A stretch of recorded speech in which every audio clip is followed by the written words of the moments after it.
യുദ്ധരംഗത്ത് ഇസ്രായേലിന്റെ വമ്പൻ നീക്കം. പടുകൂറ്റൻ ബോംബുകളടക്കമുള്ള ആയുധങ്ങൾ സ്വന്തമായി നിർമ്മിക്കാനുള്ള നീക്കത്തിലേക്ക് നീങ്ങുകയാണ് ഇസ്രായേൽ. 2000 മുതൽ 4000 പൗണ്ട് ഭാരമുള്ള പടുകൂറ്റൻ ബോംബുകളാണ് ഇസ്രായേൽ നിർമ്മിക്കാനൊരുങ്ങുന്നത്.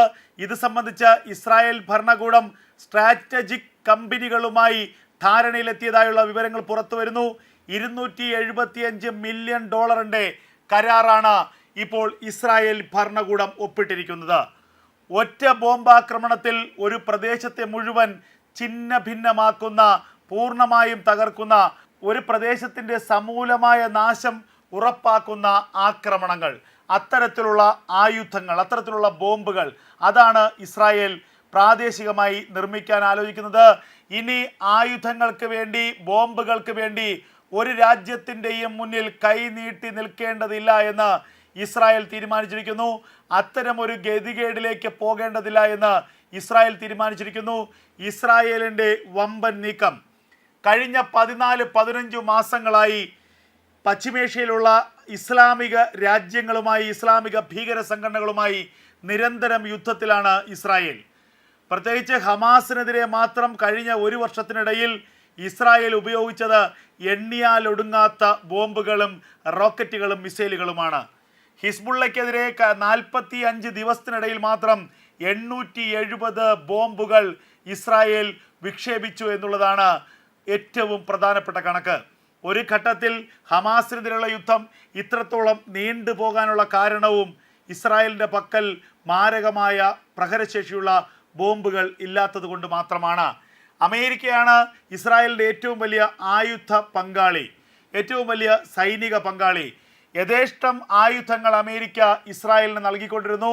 അമേരിക്ക ഉൽപ്പാദിപ്പിക്കുന്ന ആയുധങ്ങളുടെ ഏറ്റവും പ്രധാനപ്പെട്ട വിപണി പോലും ഇസ്രായേലായിരുന്നു. എന്നാൽ ഹമാസുമായുള്ള യുദ്ധം ആരംഭിച്ച് 4-5 മാസം പിന്നിടുന്ന ഘട്ടത്തിൽ അമേരിക്കയുടെ പ്രസിഡന്റ് ജോ ബൈഡൻ ഈ നീക്കത്തിൽ ഒരു മെല്ലെപ്പോക്ക് നയം സ്വീകരിച്ചു.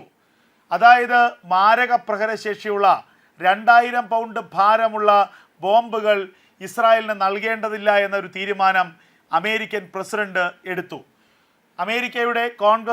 അമേരിക്കൻ സെനറ്റിൻ്റെയോ കോൺഗ്രസിൻ്റെയോ അംഗീകാരമില്ലാതെയായിരുന്നു ജോ ബൈഡൻ്റെ ഈ തീരുമാനം. ഇതിലൂടെ മാരക പ്രഹരശേഷിയുള്ള ബോംബുകൾ മാത്രം ഇസ്രായേലിന് നൽകാതിരിക്കാനുള്ള തീരുമാനമുണ്ടായി. മറ്റ് യുദ്ധോപകരണങ്ങൾ, തോക്കുകളാകട്ടെ, റോക്കറ്റുകളാകട്ടെ, ഗ്രനേഡുകളാകട്ടെ, ഇതൊക്കെ തന്നെ ഇസ്രായേലിന് ലഭിച്ചപ്പോഴും വമ്പൻ ആയുധങ്ങൾ, വമ്പൻ പ്രഹരശേഷിയുള്ള ബോംബുകൾ അത് ഇസ്രായേലിന് നൽകാതെ തടഞ്ഞു വെച്ചു അമേരിക്ക. ഇതിനെതിരെ വലിയ പ്രതിഷേധമാണ് ഇസ്രായേൽ ഉയർത്തിയത്. പ്രത്യേകിച്ച് ബെഞ്ചമിൻ നെതന്യാഹു തന്നെ ഇക്കാര്യം പരസ്യമായി പറയുകയും അമേരിക്കയുടെ നിലപാടിനെ തള്ളിപ്പറയുകയും ചെയ്തു. ഇതിന് കാരണമുണ്ട്. കാരണം പ്രധാനപ്പെട്ട ഹമാസിൻ്റെ കേന്ദ്രങ്ങൾ, അത് ഖാൻ യൂനിസ്, ജബാലിയ, ബെയ്ത്തുൽ ലഹിയ, ബെയ്ത്ത് ഹനൂൻ, നുസറൈത്ത് തുടങ്ങിയ പ്രദേശങ്ങളിലൊക്കെയാണ്. തെക്കും വടക്കും മധ്യ ഗാസയിലുമായി നീണ്ടു നിവർന്നു കിടക്കുകയാണ് ഹമാസിൻ്റെ പ്രവർത്തന കേന്ദ്രങ്ങൾ. പലതും മരുഭൂമിക്കുള്ളിലാണ്, പലതും പർവ്വതങ്ങൾക്ക് സമീപമാണ്, പലതും തുറസായ പ്രദേശത്തല്ല, ഭൂമിക്കടിയിലെ വലിയ ബങ്കറുകളിലും ടണലുകളിലുമാണ് ഹമാസിൻ്റെ ക്യാമ്പുകൾ, ഹമാസിൻ്റെ ബേസ് ക്യാമ്പുകളും സ്ഥിതി ചെയ്യുന്നത്. ഈ പ്രദേശത്തേക്ക് ആക്രമണം നടത്തണമെങ്കിൽ സാധാരണ ബോംബ് കൊണ്ടോ റോക്കറ്റ് കൊണ്ടോ അതിൽ ഒരു തരത്തിലുള്ള കേടുപാടും ഉണ്ടാക്കാൻ കഴിയില്ല. അപ്പോൾ ഭൂമി പിളർക്കുമാറ്, ഭൂമികുലുക്കത്തിന് സമാനമായ പ്രകമ്പനം സൃഷ്ടിക്കുന്ന ബോംബുകൾ വേണം. ആ ബോംബുകൾ ഇട്ടാൽ മാത്രമേ ഹമാസിൻ്റെ ഒളിയിടങ്ങൾ തരിപ്പണമാവുകയുള്ളൂ, ഹമാസിൻ്റെ ഭൂഗർഭ ടണലുകൾ തകരുകയുള്ളൂ. ഇത് മുൻകൂട്ടി കണ്ടുകൊണ്ടാണ് ഗാസയിൽ ഹമാസിനെതിരെയുള്ള യുദ്ധത്തിൽ വൻതോതിൽ 2000 പൗണ്ടും അതിനു മുകളിലും ഭാരമുള്ള കൂറ്റൻ ബോംബുകൾ ഉപയോഗിക്കാൻ ഇസ്രായേൽ തീരുമാനിച്ചത്. എന്നാൽ അമേരിക്ക ഈ ബോംബുകൾ ഒരു നീണ്ട കാലയളവിലേക്ക് ഇസ്രായേലിന് നൽകിയില്ല. അതുകൊണ്ട് തന്നെ യുദ്ധത്തിൽ അല്പം കാലതാമസം ഉണ്ടാവാൻ ഇത് ഇടയാക്കിയെന്ന് പിന്നീട് ഇസ്രായേൽ പ്രധാനമന്ത്രി ബെഞ്ചമിൻ നെതന്യാഹു തന്നെ വ്യക്തമാക്കുകയും ചെയ്തു. അങ്ങനെ ഇസ്രായേലിന് ആവശ്യത്തിന് ആയുധങ്ങൾ ലഭിക്കാതെ വന്ന സാഹചര്യത്തിൽ സ്വന്തമായി ബോംബുകളും പടുകൂറ്റൻ പ്രഹരശേഷിയുള്ള ആയുധങ്ങളും ഉൽപ്പാദിപ്പിക്കാനുള്ള തീരുമാനത്തിലാണ് ഇപ്പോൾ ഇസ്രായേൽ. യുദ്ധത്തിൻ്റെ കാര്യത്തിൽ ഒരു വമ്പൻ കുതിച്ചുചാട്ടം, ഒരു വമ്പൻ ചുവടുവയ്പ് തന്നെയാണ് ഇപ്പോൾ ഇസ്രായേൽ എടുത്തിരിക്കുന്നത്. സ്വന്തമായി ബോംബ് നിർമ്മിക്കാനുള്ള ഫാക്ടറികൾ ഇസ്രായേൽ തുടങ്ങുകയാണ്.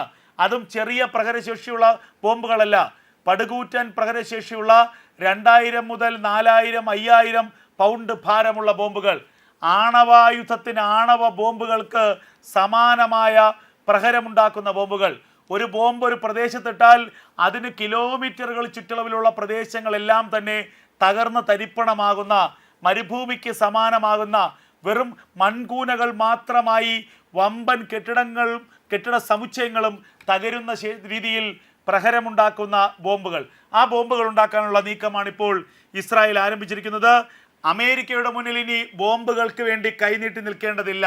ലോകത്തെ മറ്റൊരു രാജ്യത്തിന് മുന്നിലും ആയുധങ്ങൾക്ക് വേണ്ടി, ബോംബുകൾക്ക് വേണ്ടി, വെടിക്കോപ്പുകൾക്ക് വേണ്ടി, സ്ഫോടക വസ്തുക്കൾക്ക് വേണ്ടി കൈനീട്ടി നിൽക്കേണ്ടതില്ല എന്ന തിരിച്ചറിവ് തന്നെയാണ് ഇസ്രായേൽ ഇപ്പോൾ നടപ്പാക്കുന്നത്. ഇസ്രായേൽ സ്വന്തമായി ആയുധ ഫാക്ടറി തന്നെ നിർമ്മിക്കുന്നു. ഇസ്രായേൽ സ്വന്തമായി പടുകൂറ്റൻ കില്ലർ ബോംബുകൾ നിർമ്മിക്കുന്നു.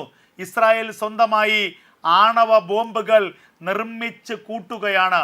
ഇവിടെ ഇറാനെ ലക്ഷ്യമിട്ട് മാത്രമല്ല, ഈ പശ്ചിമേഷ്യയിൽ മാത്രമല്ല, ലോകത്തെ ഇസ്ലാമിക ഭീകര സംഘടനകൾക്കെതിരെയെല്ലാം സന്ധിയില്ലാത്ത സമരം പ്രഖ്യാപിച്ചിരിക്കുകയാണ് ഇസ്രായേൽ. ആ ഇസ്രായേലിനെ സംബന്ധിച്ച് ആയുധത്തിൻ്റെ ഒരു കുറവും ഉണ്ടാകരുത്.